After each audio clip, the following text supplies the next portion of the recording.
శ్రీమాత్రే నమ. అదేవిధంగా మనము యోగములలో మరొకటైనటువంటి శరయోగము గురించి తెలుసుకుందాం. శరయోగము అనగా జాతకములో చతుర్థము నుండి సప్తమం వరకు ఉన్నటువంటి రాసులలో 7 గ్రహములు ఉండడం.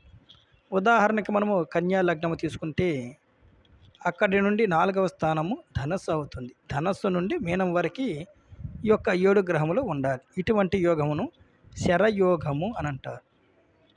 ఈ విధంగా శరయోగము పట్టినటువంటి జాతకులు మంచిగా ఆయుధాలు తయారు చేసేటువంటి పరిశ్రమల్లో రాణిస్తారు. కఠినమైన సవాళ్ళను ఎదుర్కొనేటువంటి లక్షణాలు ఉంటాయి.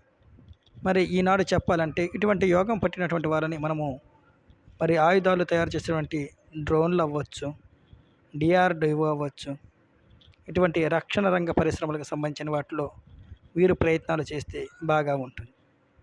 అదేవిధంగా వీళ్ళు కఠినమైనటువంటి పనులు చేసేటువంటి అలవాటు ఉండటం వల్ల అడవుల్లో సంచరించడానికి కూడా ఆసక్తి ఉంటుంది.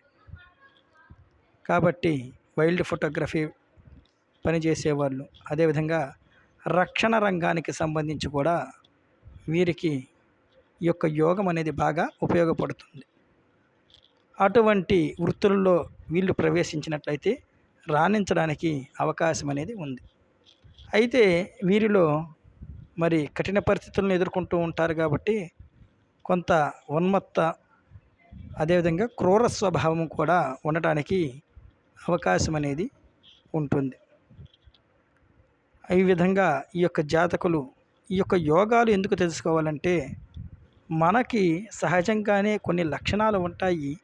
వాటిని మనం ఎంచుకున్న రంగంలో వెళ్తే ముందుకు వెళ్ళటానికి ఈ యోగములు అనేవి ఉపయోగపడుతూ ఉంటాయి. స్వస్తి.